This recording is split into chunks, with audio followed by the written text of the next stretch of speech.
সংবাদ শুধু শিরোনামে নয়, ঘটনার ভেতরে থাকে আরও খবর। দেশের কোথাও জনদুর্ভোগ, কোথাও আন্দোলন, কোথাও উন্নয়নের অগ্রগতি, আবার কোথাও সম্ভাবনার নতুন দিগন্ত। এই মুহূর্তে দেশ জুড়ে আলোচিত গুরুত্বপূর্ণ সব ইস্যুর সবশেষ তথ্য, ঘটনাস্থল থেকে সহকর্মীদের সরাসরি সংযোগ এবং তাৎক্ষণিক আপডেট নিয়ে আমাদের প্রতিদিনের আয়োজন স্টার নিউজ লাইভ। স্বাগত স্টার নিউজ লাইভে। পুরো খবরে আপনাদের সঙ্গে আছি আমি আব্দুর রউফ। টেকনাফ সীমান্ত সংলগ্ন মিয়ানমারের রাখাইন রাজ্যে নতুন করে দেখা দিয়েছে সংঘাত। সশস্ত্র গোষ্ঠীকে দমনে চালানো হচ্ছে বিমান হামলা। এতে আতঙ্কের দিন পার করছেন বাংলাদেশ সীমান্তের বাসিন্দারাও। এ নিয়ে জানতে টেকনাফ সীমান্ত থেকে যুক্ত হচ্ছেন শহীদুল্লাহ। আমরা শহীদের সাথে এখন যুক্ত হতে চাই। শহীদুল্লাহ, যেমনটি আসলে বলছিলাম যে আপনার কাছে এখন পর্যন্ত এই ঘটনার সর্বশেষ কি তথ্য আছে, বিস্তারিত জানতে চাই।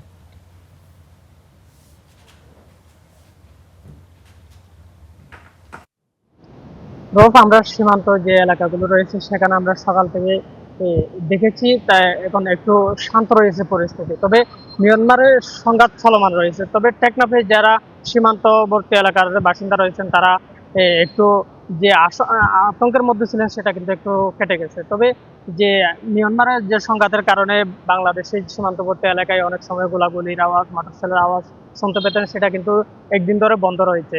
ফলে যে যারা সীমান্তে অনেক দুশ্চিন্তার মধ্যে রয়েছেন সেই বিষয়ে বাংলাদেশের পক্ষ থেকে বা কক্সবাজার জেলা বিভিন্ন যারা প্রশাসনের দায়িত্ব রয়েছেন তারা এই মুহূর্তে টেকনাফ উপজেলায় একটি আইন শৃঙ্খলা মিটিং চালু করেছে। সেই মিটিংয়ে কি আপডেট করা হচ্ছে, কিভাবে তাদের নিরাপত্তা, টেকনাফের যারা বাসিন্দা রয়েছেন তাদের নিরাপত্তার বিষয়ে বিভিন্ন তথ্য উঠে আসবে। এবং যারা এখানে টেকনাফের যারা বাসিন্দা রয়েছেন অনেকে অপহরণের শিকার হচ্ছে না, এবং অনেকে মিয়ানমারের যে জান্তা সরকার রয়েছেন তাদের হাতে আটকা পড়েছেন জেলারা, সেই বিষয়ে বিভিন্ন বিষয়ে ইস্যু নিয়ে সেখানে কথা উঠবে বলে আমরা জেনেছি। তবে আইন শৃঙ্খলার প্রত্যেক কক্সবাজার জেলার যারা আইন শৃঙ্খলা বাহিনী রয়েছেন, কোস্টগার্ড, বিজিবি, র্যাব থেকে শুরু করে প্রত্যেক প্রশাসনের কর্মকর্তারা এখানে উপস্থিত রয়েছেন এবং সংসদ সদস্য উপস্থিত থাকার কথা রয়েছে। তবে আমরা যে এখানে স্থানীয় যারা বাসিন্দা রয়েছেন তারা আশাবাদী রয়েছেন যে এখানে ভালো একটা সুফল আসবে এবং প্রশাসনিকভাবে তারা টেকনাফ বাসিন্দাদের নিরাপত্তার বিষয় উঠে আসবে বলে সেটা স্থানীয় বাসিন্দারা মনে করছেন। অনেকে বলছেন যে সংঘাত চলমান থাকার কারণে কখন আবার ঘটনা ঘটতে পারে সে বিষয়ে যারা সীমান্ত বসবাসকারী রয়েছেন তারা আতঙ্কের মধ্যে রয়েছেন। তবে এখন আতঙ্কে কাটিয়ে ওঠেনি, যারা জেলে রয়েছেন তাদের মনের মধ্যে এখনো আতঙ্ক রয়েছে। তারা আতঙ্কের মধ্যে মাছ শিকার করছেন। বাংলাদেশে যারা মানুষ রয়েছেন তাদের জন্য জীবিকা, মাছের চাহিদা পূরণে তারা সাগরে মাছ শিকারে যাচ্ছেন বই ভীতি নিয়ে, এবং তারা আশঙ্কার মধ্যে রয়েছেন কখন তাদেরকে আরকান আর্মি ধরে নিয়ে যাবে সে আশঙ্কা কিন্তু তাদের মধ্যে রয়েছে। টেকনাফ সীমান্ত থেকে এই ছিল আমার কাছে টেকনাফ থেকে সবশেষ। শহীদ, আপনার কাছে একটু আরেকটি বিষয় জানতে চাই। এই যে সংঘাত চলছে এবং সেই সাথে কিন্তু যে উদ্বেগের কথা আপনি বলছিলেন, সেই ক্ষেত্রে আপনার কাছে একটু জানতে চাই যে স্থানীয় যে বাসিন্দাগুলো আছে, যেহেতু সংঘাত হচ্ছে নিশ্চয় তাদের ক্ষতি হচ্ছে, আপনার কাছে একটু জানতে চাই যে স্থানীয়রা যারা আছেন তারা আসলে কি বলছেন, এবং সেই সাথে জানতে চাই প্রশাসনের তৎপরতা কেমন দেখছেন এই সমস্যা সমাধানের জন্য।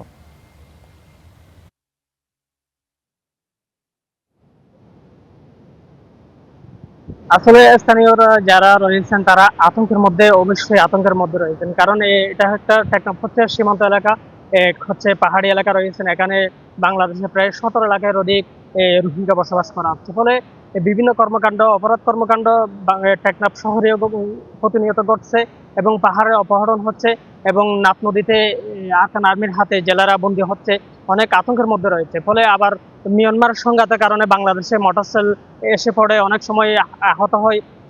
সে ঘটনা নিয়ে অনেকে উদ্বেগ প্রকাশ করেছেন। তবে আইন শৃঙ্খলা বাহিনীর পক্ষ থেকে বাংলাদেশের যেন অনুপ্রবেশ না ঘটে, বিজিবি এবং কোস্টগার্ড যারা সীমান্তে দায়িত্ব রয়েছেন তারা টহল জোরদার রেখেছেন। এবং আজকে কক্সবাজার জেলার যারা প্রশাসনের সকল কর্মকর্তারা এখানে উপস্থিত হয়েছেন উপজেলাতে, তারা আজকে সিদ্ধান্ত নেবেন কিভাবে টেকনাফকে সুস্থ মানুষকে ভালো রাখা যায়, টেকনাফের মানুষের নিরাপত্তার বিষয়ে কিভাবে তারা কাজ করবেন সেই বিষয়ে কথা উঠবে।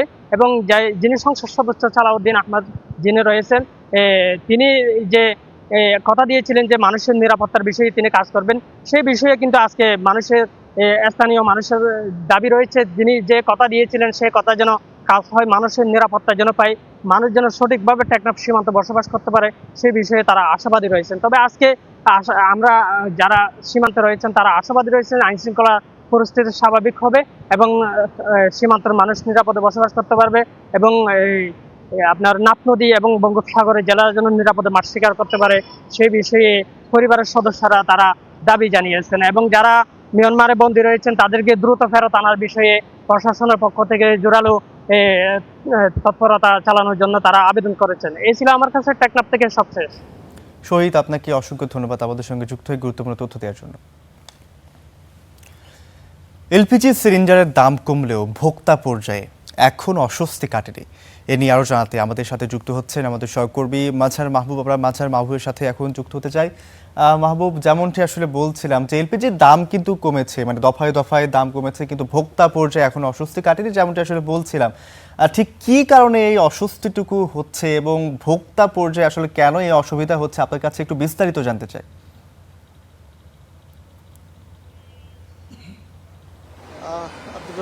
গত এপ্রিল মাসে Bangladesh energy regulatory commission BERC 1 লাফে 599 টাকা কিন্তু তারা বাড়ায় এলপিজি সিলিন্ডারের দাম। 12 কেজি এলপিজি 599 টাকা বাড়লেও গত 2 মাসে মাঝখানে 1 মাসে সমন্বয় করা হয়নি, মে মাসে, এবং জুন মাসে 55 টাকা কমানো হয়, এবং জুলাই মাসের জন্য 1528 টাকা নির্ধারণ করা হচ্ছে। তো মোট 600 টাকা বাড়লেও 2 মাসে কিন্তু কমানো হয়েছে 400 টাকার মতো, 400 টাকার কিছু বেশি।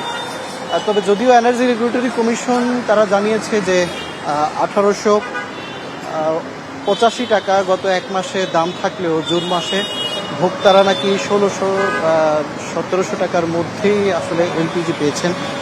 আমরা একজন যিনি দোকানি রয়েছেন, বিক্রেতা, তার সঙ্গে কথা বলবো যে আসলে তিনি কতটা ভোক্তার হাতে সরকার নির্ধারিত দামের এলপিজি নিশ্চিত করতে পারছেন। আপনি তো এলপিজি বিক্রি করছেন, কত করে দাম আজকে?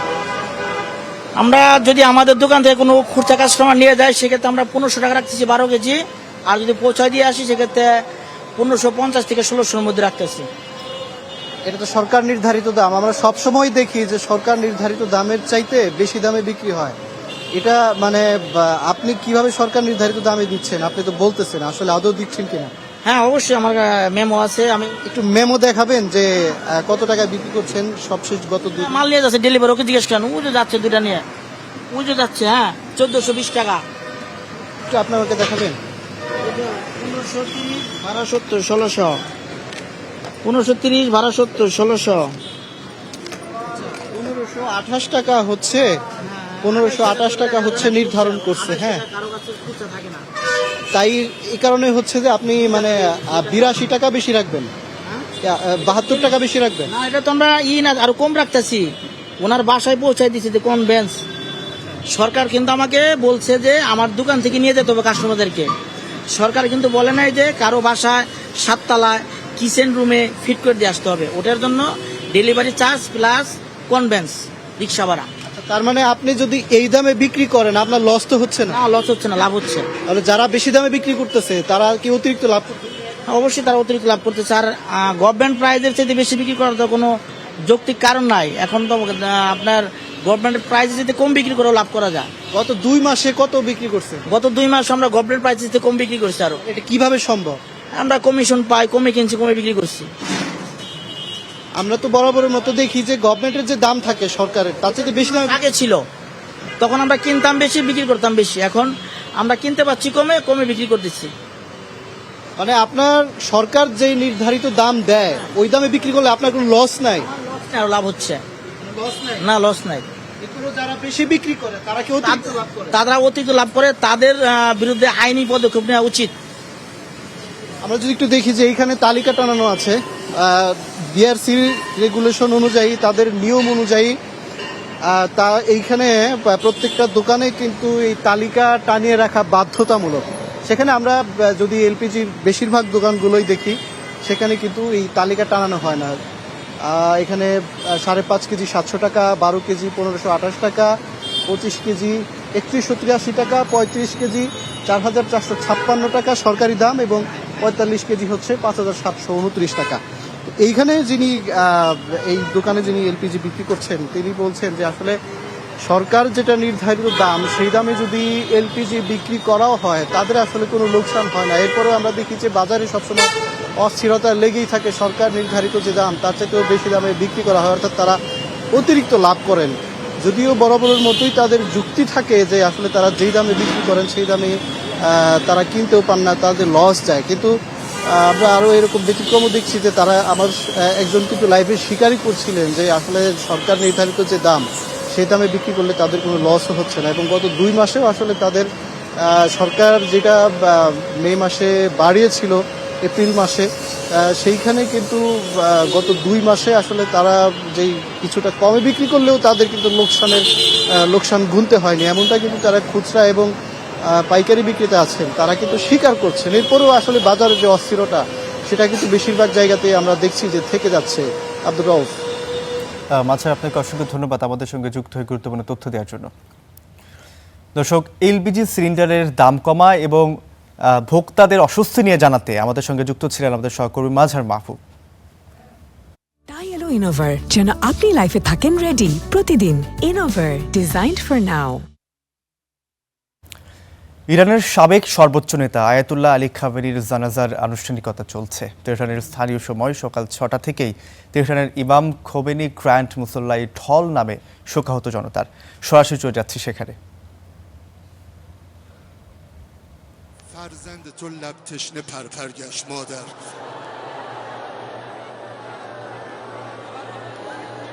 یا فاطمه بنگر که راه عشق بستند مادر غرور کودکانت رو شکستند. اما حرفامو جمع کنم باید با دشمن حرفامونو بزنیم. یا فاطمه محتاج لبخند تو هستیم. این مشت‌های گره کردتون بالا باشه، هر تایید حرف منه. یا فاطمه محتاج لبخند تو هستیم. ما بعد از این خونخواه فرزند تو هستیم. ما بعد از این آشفته خون امامیم. من میخوام صدای الله اکبر شما مشت‌های گره کرده بالا، اونها که موافقن همه برای خونخواهی اومدیم، صدای الله اکبر شما رو بشنوم.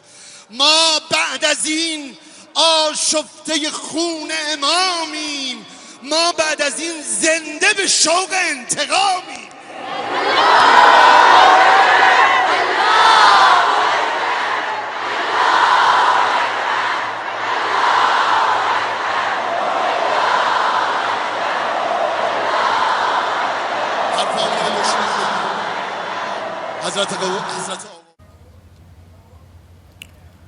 দর্শক, আয়াতুল্লাহ আলী খামেনির জানাজাকে নিয়ে যে আনুষ্ঠানিকতা আছে 7 দিনব্যাপী, তারই একটি অংশ আমরা দেখছিলাম।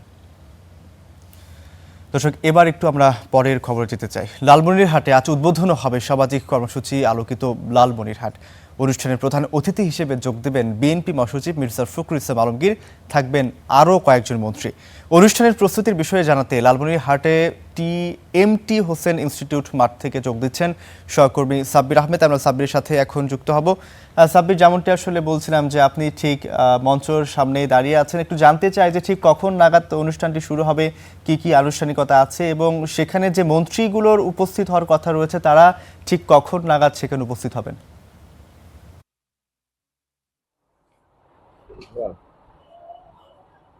রৌফ, আপনাকে ধন্যবাদ। আসলে 2001 সালে বিএনপি সরকার গঠন করার পর তৎকালীন উপমন্ত্রী অধ্যক্ষ আসাদুল হাবিব দুলু একটি সামাজিক আন্দোলন গড়ে তোলেন এবং পরবর্তীতে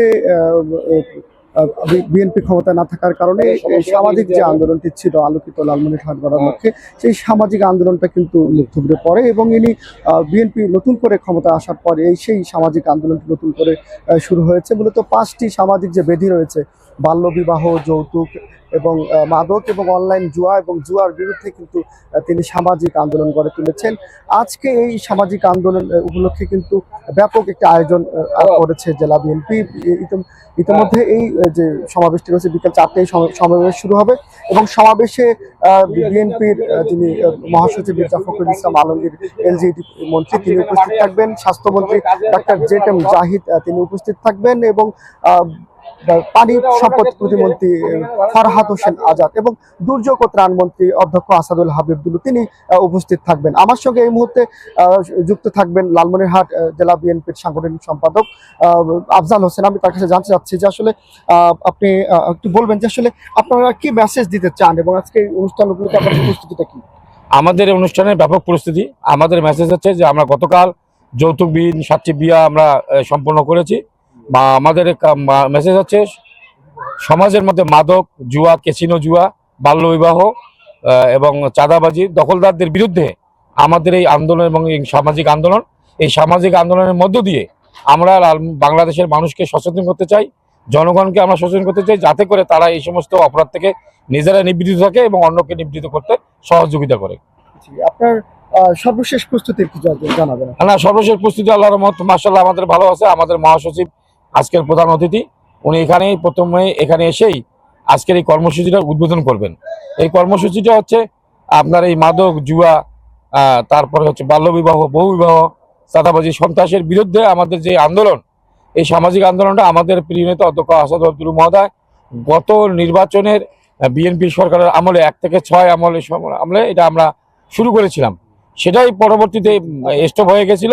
সেটাকে আবার নতুন করে জাগ্রত করে জনগণের মাঝে এটাকে ব্যাপকভাবে ছড়িয়ে দেওয়ার জন্য এবং ব্যাপক জনসচেতনতা তৈরি করার জন্য আমাদের এই উদ্যোগ আমরা নতুন করে শুরু করেছি। রৌফ, আসলে আপনি শুনছিলেন যে আসলে মূলত সামাজিক যে ব্যাধি রয়েছে সেই সামাজিক ব্যাধির বিরুদ্ধে সামাজিকভাবে একটা আন্দোলন গড়ে তুলেছেন।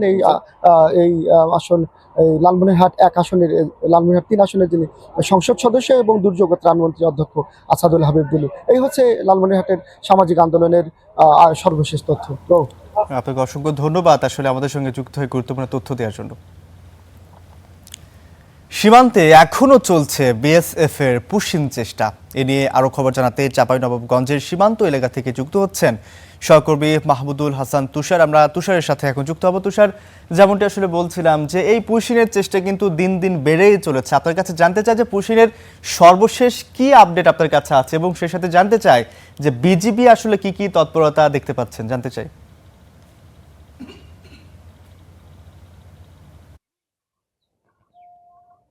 চাঁপাইনবাবগঞ্জে শিবগঞ্জ উপজেলার চকপাড়া সীমান্তে গতকালকে আনুমানিক 11টার সময় লাইট অফ করা হয় সীমান্তের। তাৎক্ষণিকভাবে এলাকাবাসী এবং বিজিবি সতর্ক অবস্থানে নেয় এবং এলাকাবাসী জড়ো হতে থাকে সীমান্ত এলাকায়। পরবর্তীতে বিজিবি আমরা যোগাযোগ করছিলাম, বিজিবি জানায় যে পুশিংয়ের চেষ্টা করার মতো ঘটনা ঘটেনি সীমান্ত এলাকায়। তো তাৎক্ষণিকভাবে এলাকাবাসী পুনরায় ফেরত আসে। তবে সকালবেলা আমরা বিজিবির সাথে আবার কথা বলছিলাম, রাতও কথা বলেছি। তিনি যেমনটি জানাচ্ছিলেন যে ভারতের শূন্যরেখা থেকে প্রায় 600 গজ ভিতরে মানুষের উপস্থিতি লক্ষ্য করা যায়। তাৎক্ষণিকভাবে বিজিবি সতর্ক অবস্থান থাকে। তাৎক্ষণিকভাবে তাদেরকে যে এলাকাবাসী প্রতিরোধ করে, সেই কারণে তারাকে সীমান্তে নিয়ে আসতে পারেনি, এমনটি জানিয়েছে বিজিবি।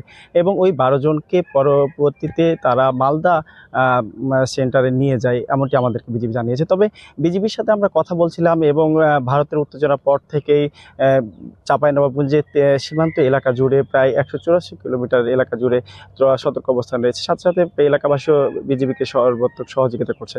আমরা এর আগে দেখেছি চাঁপাইনবাবগঞ্জে এর আগে 4 দফা পুশিংয়ের চেষ্টা করা হয় প্রায় 64 জনকে। পরবর্তীতে গতকালকে টানা প্রায় 15 দিন পর গতকালকে এই ঘটনাটি ঘটে। তবে এখন পর্যন্ত বিজিবি আমাদেরকে যেমনটি জানিয়েছে, চাঁপাইনবাবগঞ্জ সীমান্তে প্রায় 3টি ব্যাটালিয়ন দায়িত্বরত রয়েছে। তারা জানিয়েছে এখন তারা বিজিবির সর্বোচ্চ সতর্ক অবস্থান রয়েছে এবং এলাকাবাসীকে সাথে নিয়ে তারা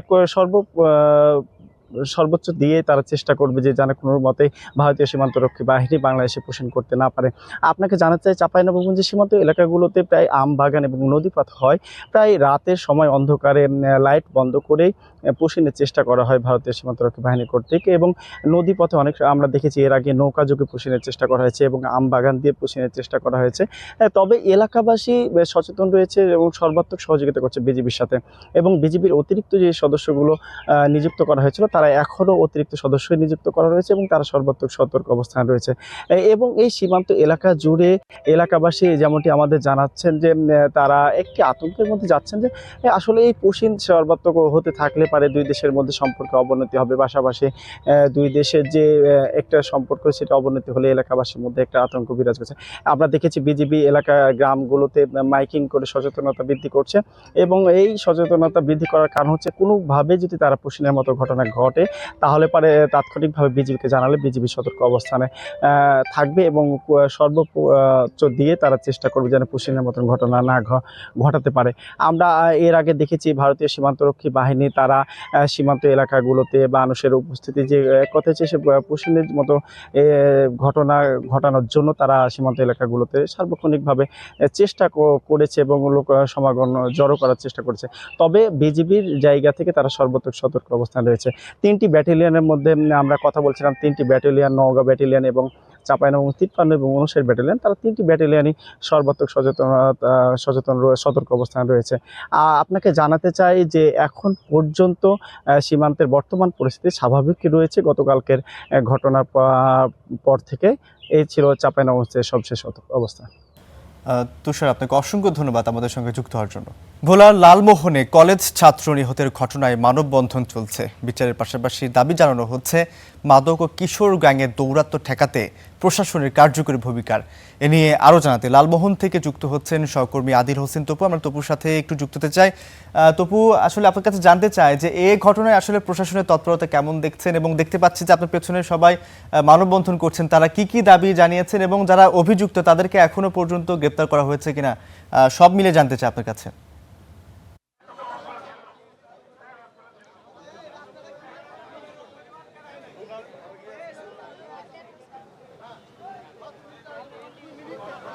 দেখুন, গত 2রা জুলাই অর্থাৎ বৃহস্পতিবার দিন দুপুর 1টার দিকে মূলত কলেজ শিক্ষার্থী নয়ন মূলত হত্যাকাণ্ডের শিকার হয়েছে।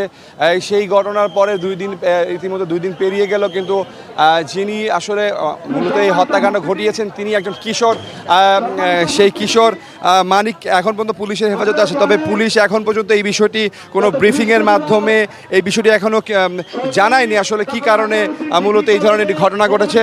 তবে পুলিশ বলছেন যে এই ঘটনার পিছনে কেউ আছে কিনা তাদেরকে গ্রেপ্তার করার চেষ্টা চালাচ্ছেন, তারপরে হয়তোবা জানাবে।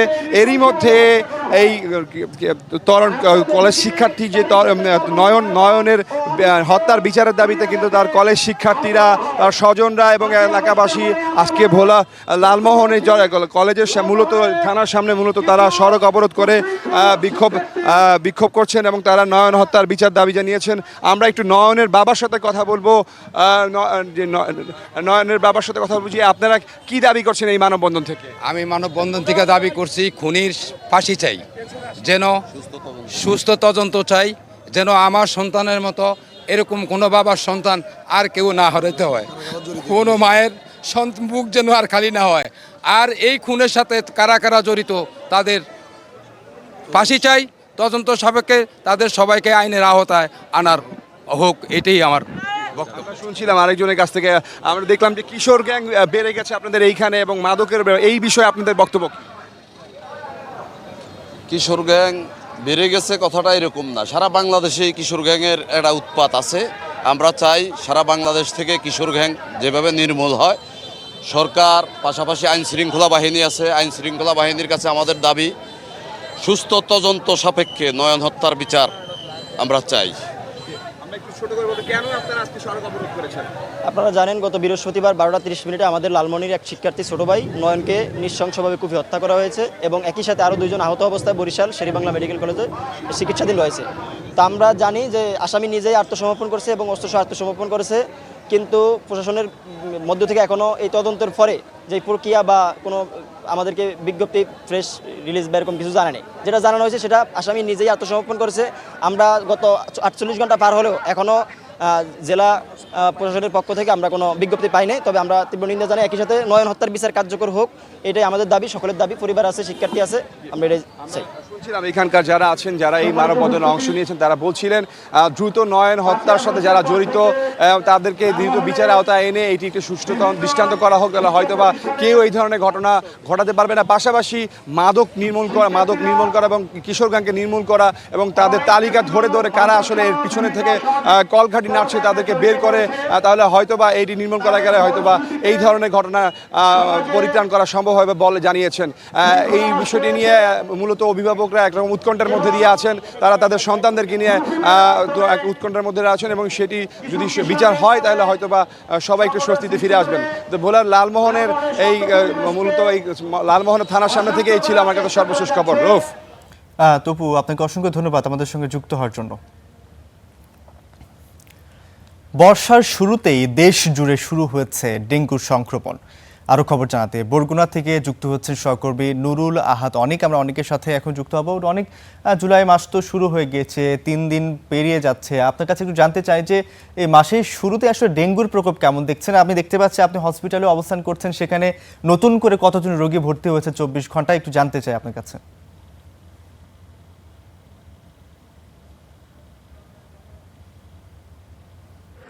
রৌফ, আমাদের বরগুনা কিন্তু গত বছর ডেঙ্গুর হটস্পট ছিল। এরপরেই কিন্তু স্বাস্থ্য বিভাগের পক্ষ থেকে বিভিন্নভাবে বরগুনাকে সংক্রমণের ঝুঁকি কমানোর জন্য কিন্তু তারা উদ্যোগ গ্রহণ করেছিল।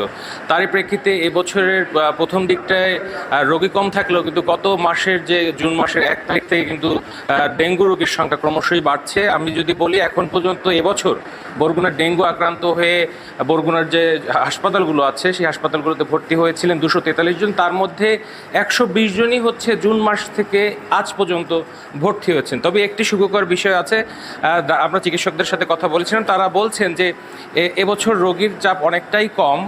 যেমন এখন যদি বলি এই জেনারেল হাসপাতালে মাত্র 3 জন রোগী ভর্তি আছে এবং সম্পূর্ণ জেলায় আমরা খোঁজ নিয়েছি, সেখানে সব মিলে 5 জন ডেঙ্গু আক্রান্ত হয়ে ভর্তি হয়েছেন। তবে আরেকটি বিষয় জানাতে চাই, বরগুনার যে স্বাস্থ্য বিভাগের যে তথ্য সেটির সাথে প্রাইভেট যে ডায়াগনস্টিক ক্লিনিকগুলো রয়েছে সেগুলোর কিন্তু আসলে মিল আমরা দেখিনি, কারণ সেগুলোতেও অনেক রোগী আক্রান্ত হয়, তবে সেটি সরকারি হিসেবে ওঠে না। আরেকটি বিষয় আমি যদি বলি, বরগুনার এখন যে পরিস্থিতি রয়েছে, এখন নিয়ন্ত্রণ থাকলেও যদি এটি আরও খারাপের দিকে যায় সেক্ষেত্রে কিন্তু বরগুনার চিকিৎসক সংকট রয়েছে এবং এই বিপুল সংখ্যক রোগী যদি আবারও হটস্পট ঘোষণা হয়, সেই রোগীদের চিকিৎসা সেবা দেওয়ার মতো কিন্তু বরগুনায় জেনারেল যে হাসপাতাল রয়েছে সেই হাসপাতালে কিন্তু স্থান নেই।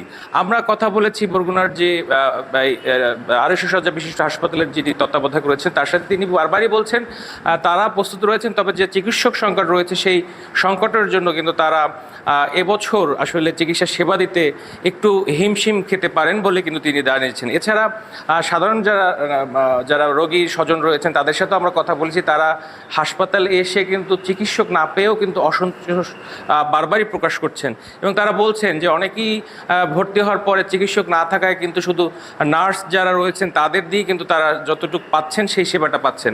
আমরা এখানকার যে বিশেষজ্ঞ ডাক্তার তাদের সাথে কথা বলেছি, ডেঙ্গুর যত রোগী পাওয়া যাচ্ছে তার মধ্যে এখন যে রোগীগুলো আসছে সব রোগী কিন্তু তারা বলছেন যে এখনও খারাপ কোনো রোগী বা আইসোলেশনের থেকে খারাপ কোনো রোগী কিন্তু তারা এখন পর্যন্ত পাননি।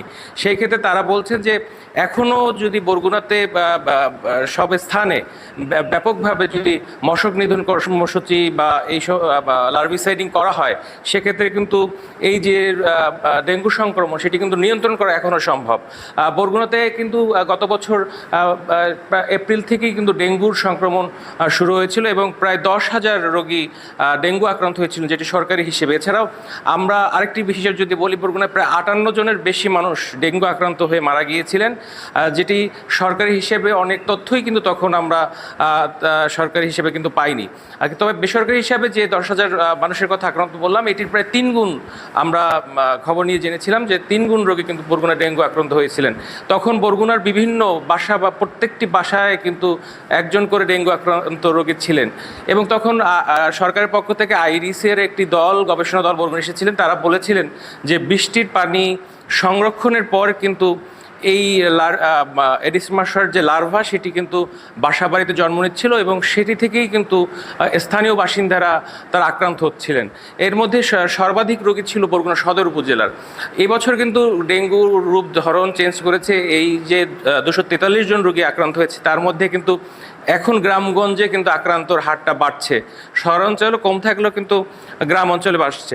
আমরা আবার যে বলতে চাচ্ছি যে বরগুনার যে সিভিল সার্জন রয়েছে তার সাথে আমরা কথা বলেছি। তিনি আমাদেরকে জানিয়েছেন বরগুনার সবগুলো উপজেলা ইতিমধ্যেই এই ডেঙ্গু মোকাবেলায় তারা কাজ করছেন এবং তাদের যে চিকিৎসক রয়েছেন এবং যে সামগ্রী রয়েছেন তা নিয়ে তারা সর্বোচ্চভাবে প্রস্তুত রয়েছেন। এ ছিল বরগুনা থেকে আমার কাছে সবশেষ। রৌফ, অনেক আপনাকে অসংখ্য ধন্যবাদ আমাদের সঙ্গে যুক্ত হয়ে গুরুত্বপূর্ণ তথ্য দেওয়ার জন্য।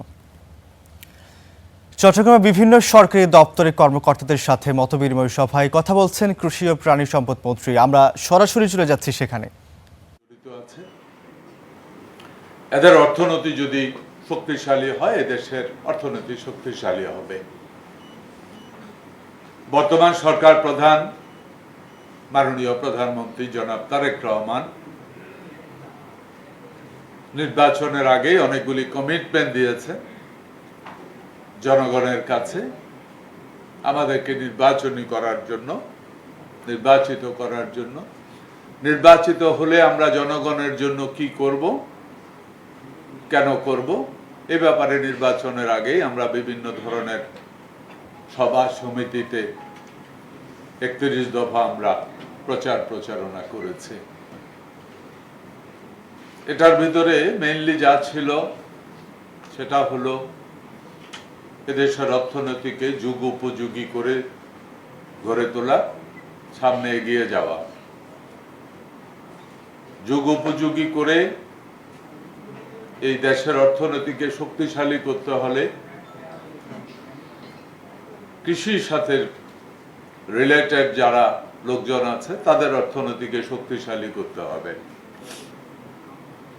ওদের অর্থনীতিকে শক্তিশালী করতে হলে যুগ উপযোগী কিছু পরিকল্পনা আমাদেরকে নিতে হবে। ওই অনুযায়ী এই সরকার বেশ কিছু পরিকল্পনা হাতে নিয়েছে। নির্বাচনের আগে আমরা যে কমিটমেন্ট জনগণকে দিয়েছিলাম ওই অনুযায়ী প্রকল্পগুলি হাতে নিয়ে এরই মধ্যে তার বাস্তবায়নও শুরু করেছে। প্রথমে যেটা করেছি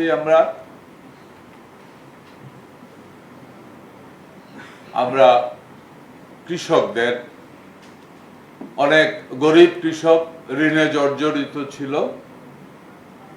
ওই কৃষকদের 10,000 টাকা পর্যন্ত কৃষি ঋণ মওকুফ করে দিয়েছিল এবং যে সমস্ত ব্যাংক এই টাকা পাবে এরই মধ্যে সরকারের পক্ষ থেকে ওই টাকাও ব্যাংকের আমরা ফিরিয়ে দিয়েছি। গত পরশুও বোধহয় কৃষি ব্যাংকের যিনি চিফ আছেন ওনার সাথে আমার কথা হয়েছে, উনি এক পর্যায়ে বলল যে আমার টাকাগুলি আমি পেয়ে গেছি। এমনি করে সব ব্যাংকের দিয়ে দেওয়া হয়েছে। আমরা বিশ্বাস করি কৃষির জন্য সবচেয়ে বেশি প্রয়োজন পানি। মাটির নিচের পানি উঠিয়ে সেচ কাজ করা দেশের জন্য কিছু হলো অমঙ্গল আছে। শহীদ প্রেসিডেন্ট জিয়াউর রহমান শুরু করেছিল খাল কেটে শুষ্ক মৌসুমে ওই খালের পানি ব্যবহারের। এরই মধ্যে আমাদের বিএডিসির মাধ্যমে আমরা এই বছরে জুন জুলাই বাজেটের বছরের ভিতরে যে পরিমাণ খাল কাটার কথা ছিল, একজাক্টলি বিএডিসির লোক এখানে আছে বলতে পারবে, আমরা বোধহয় প্রায় সমপরিমাণ খাল আমরা শেষ করে ফেলেছি। আমরা অন্যান্য যে প্রকল্পগুলি আছে আমরা এর মধ্যে গরিব একেবারে হতদরিদ্র যে সমস্ত মহিলারা আছে বিশেষ করে এখানেও আমরা দর্শক, এবার একটু আমরা আবারও ডেঙ্গু পরিস্থিতি জানতে চাই। ডেঙ্গু সংক্রমণের আরও খবর জানাতে বরিশাল থেকে যুক্ত হচ্ছেন সহকর্মী সৈয়দ মেহেদী হাসান। আমরা মেহেদীর সাথে এখন যুক্ত হব। মেহেদী, আপনার কাছে একটু জানতে চাই যে বরিশালের কি অবস্থা? ডেঙ্গুর প্রকোপ তো দিন দিন বেড়েই চলেছে। আপনি খুব ভুল না করে থাকলে আপনিও হসপিটালের সামনে অবস্থান করছেন। ঠিক গত 24 ঘন্টায় ডেঙ্গুতে আক্রান্ত হয়ে কতজন ভর্তি হয়েছে, সার্বিক পরিস্থিতি আপনার কাছে জানতে চাই।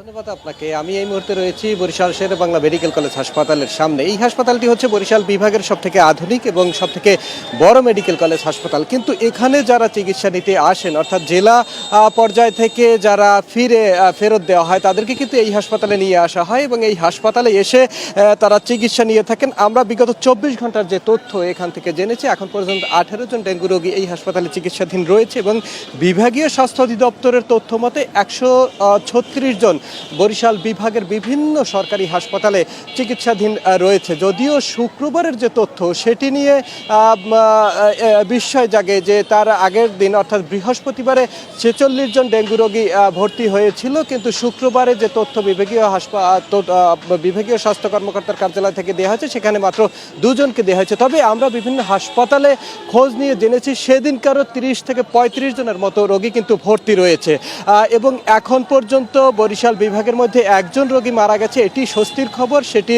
পিরোজপুরে। যদিও এই যে একজন মৃত্যু, এটিকে কিন্তু চিকিৎসকরা বলছেন আশঙ্কার খবর, এই কারণে যে গত বছর বর্ষা শুরু হওয়ার অনেক পরে কিন্তু মৃত্যু শুরু হয়েছিল, কিন্তু এবছর বর্ষা শুরু হওয়ার পরপরই কিন্তু মৃত্যু শুরু হয়েছে। ফলে এটি নিয়ে তারা বলছেন যে এখনই যদি ডেঙ্গু প্রতিরোধে কার্যকরী কোনো উদ্যোগ না নেওয়া হয় তাহলে এবছর ভয়াবহ পরিস্থিতি তৈরি হতে পারে। এবছরের বরিশাল বিভাগের যে চিত্র, সেখানে জেলার যে স্থানান্তর সংক্রমণ রেট সেটি কিন্তু পরিবর্তিত হয়েছে। বিগত বছর বরগুনায় সংক্রমণের সংখ্যাটা বেশি ছিল, কিন্তু বিভাগীয় স্বাস্থ্য কর্মকর্তা যিনি রয়েছেন ডাক্তার লোকমান হাকিম, তিনি বলছেন যে এবছরের গ্রাফ অনুসারে পিরোজপুর এবং ঝালকাঠিতে সবথেকে বেশি সংক্রমিত রয়েছে। এখন পর্যন্ত পিরোজপুরে 550 মতো এবং ঝালকাঠিতেও প্রায় 350 মতো কিন্তু ভর্তি হয়েছে। ফলে এই যে চিকিৎসকরা সতর্কতার কথা বলছেন এবং সাধারণ মানুষ যে কথা বলছেন যে ডেঙ্গু কিন্তু এবছর বর্ষার শুরুতেই শুরু হয়েছে, ফলে স্থানীয় প্রশাসন এখনই যদি পরিচ্ছন্নতা অভিযান এবং ডেঙ্গুর ক্ষেত্রে যদি কার্যকরী উদ্যোগ না নিয়ে থাকে তাহলে গত বছরের মতো কিন্তু এবছরও বরিশালের পরিণতিটা শঙ্কাজনকই হবে। বরিশাল থেকে এই ছিল আমার কাছে সর্বশেষ। মেহেদী, আপনাকে অসংখ্য ধন্যবাদ আমাদের সঙ্গে যুক্ত হয়ে গুরুত্বপূর্ণ তথ্য দেওয়ার জন্য। চট্টগ্রামে বিভিন্ন উন্নয়ন প্রকল্প পরিদর্শন শেষে কথা বলছেন অর্থ পরিকল্পনা মন্ত্রী আমির খসরু মাহমুদ চৌধুরী। আমরা সরাসরি চলে যাচ্ছি সেখানে। রাজস্ব আয় বেড়েছে কিন্তু লক্ষ্যমাত্রা পূরণ হয়নি এবং আমরা দেখেছি সরকারি অনেক প্রতিষ্ঠানের কাছে বিপুল পরিমাণ বকেয়া রয়েছে রাজস্ব। এই জায়গাগুলোতে সরকারের পরিকল্পনা এগুলো যেগুলো আছে সবকিছু আমরা হাতে নিচ্ছি।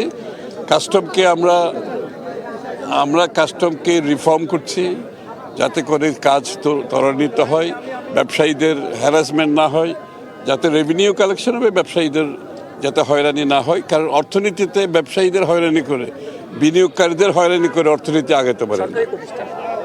সরকারি প্রতিষ্ঠান এগুলো কিছু কিছু দেওয়া হয়েছে, ইতিমধ্যে পেয়েছে, সিটি কর্পোরেশনও পেয়েছে। বাকিগুলো আস্তে আস্তে পেমেন্ট হবে। এখন পেমেন্ট তো করতে হবে, কারণ সবাই লেনদেন ক্লিয়ার করতে হবে আস্তে আস্তে। বিকাল একটা প্রোগ্রাম ওই বাকি রাখার কালচার ট্রানজাকশন একটা প্রোগ্রাম উদ্বোধন করবেন বিকাল বেলা। আসি না ওখানে হল।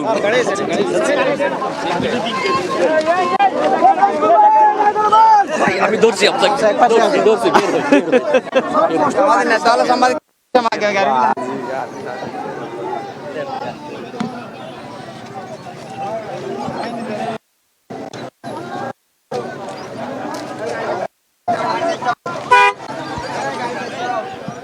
চট্টগ্রামে যে দর্শক, আমির খসরু মাহমুদ চৌধুরী কথা বলছিলেন, আমরা সেখানে সরাসরি যুক্ত ছিলাম। ডিবেট ফর ডেমোক্রেসির আয়োজনে এবারে বাজেট বিপর্যস্ত অর্থনীতিকে পুনরুদ্ধার করতে সক্ষম শীর্ষক ছায়া সংসদ বিতর্ক প্রতিযোগিতায় প্রধান অতিথি হিসেবে আছেন ইনভেস্টমেন্ট কর্পোরেশন অব বাংলাদেশের চেয়ারম্যান ও অর্থনীতিবিদ অধ্যাপক আবু আহমেদ। আমরা সরাসরি চলে যাচ্ছি সেখানে।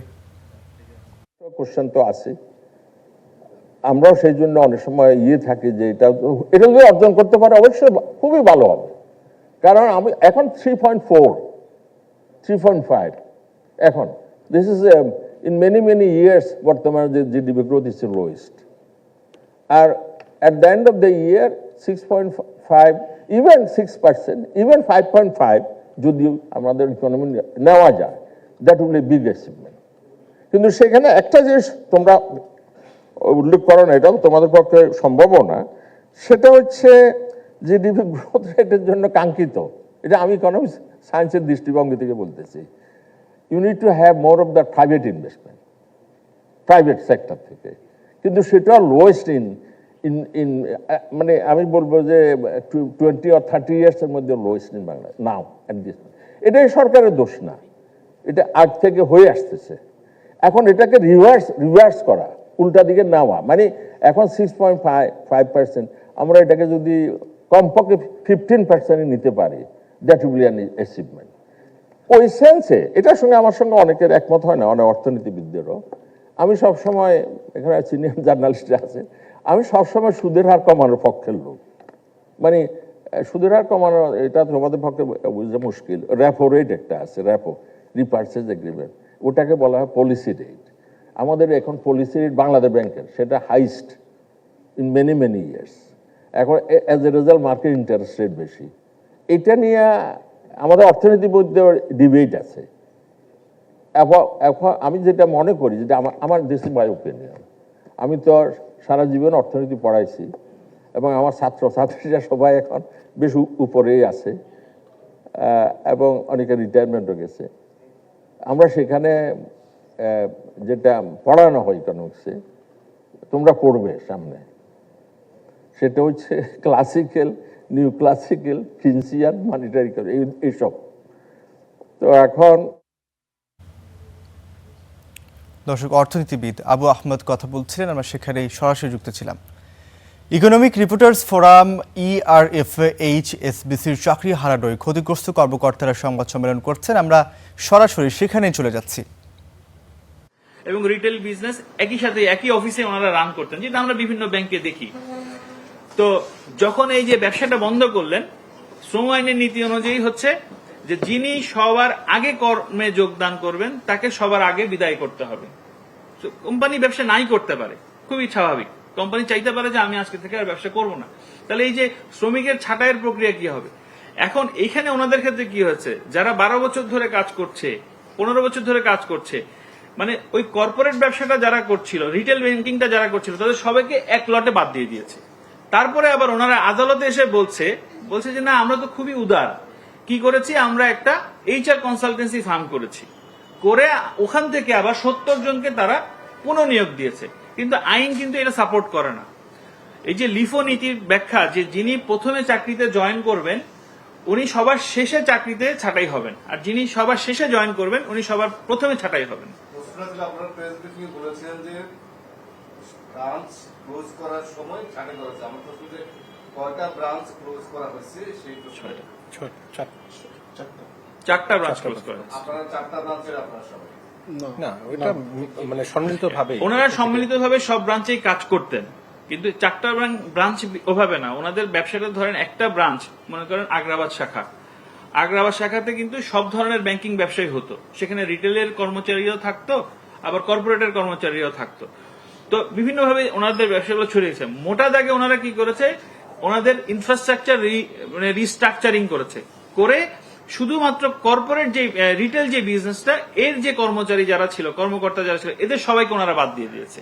কিন্তু কর্পোরেটে যারা ছিল তারা কিন্তু এখনো চাকরি করছে, কিন্তু এটা ওইভাবে একটা স্পেসিফিক না। তখন ওনারা ওনাদের ইনফ্রাস্ট্রাকচারকে রিস্ট্রাকচারিং করার জন্য ওনারা বাংলাদেশ ব্যাংকের কাছে চিঠি দিয়েছে যে আমি আজকে অমুক শাখাতে আমি আর রিটেল করব না, বা উনি 2টা এস্টাবলিশমেন্টকে বন্ধ করে দিয়েছে। ওনারা বেসিক্যালি এইভাবে বাংলাদেশ ব্যাংকের কাছে দেখিয়ে দিয়েছে।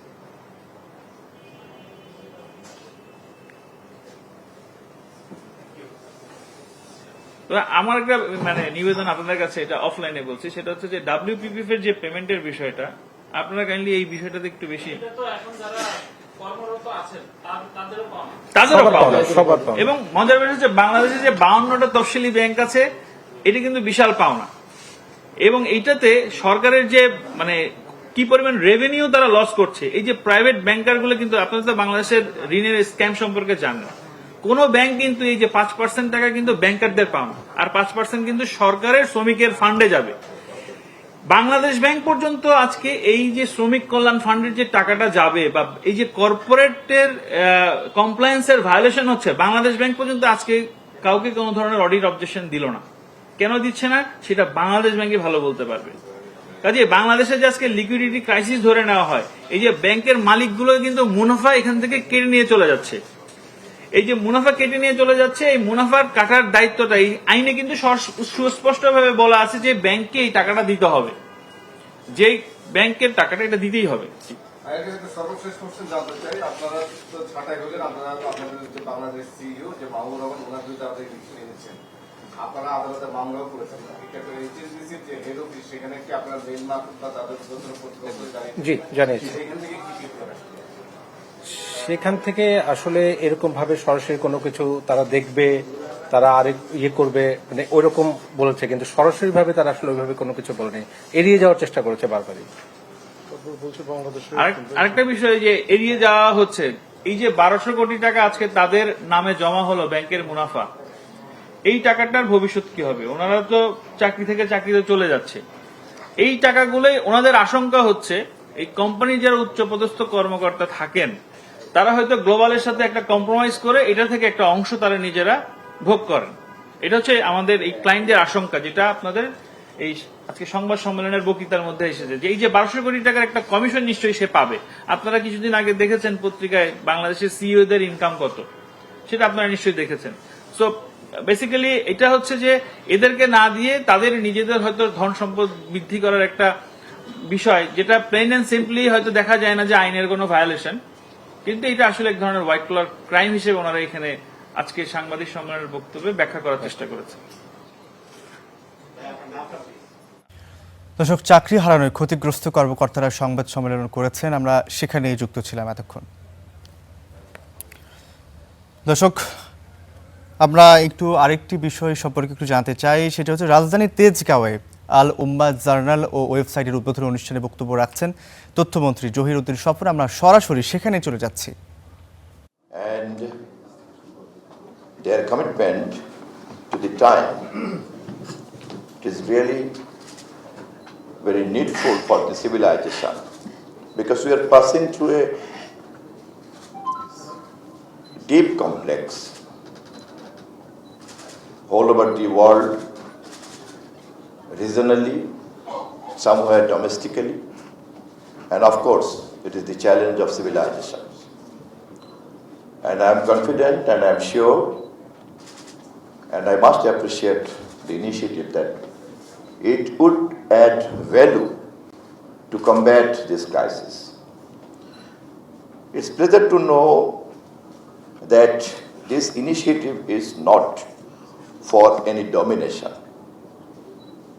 They clearly mentioned that it is completely a thought interaction of দর্শক, তথ্যমন্ত্রী জহিরউদ্দিন স্বপন কথা বলছিলেন, আমরা সেখানেই সরাসরি যুক্ত ছিলাম। দর্শক, এই ছিল স্টার নিউজ লাইভে। এতক্ষণ আমাদের সঙ্গে থাকার জন্য অসংখ্য ধন্যবাদ।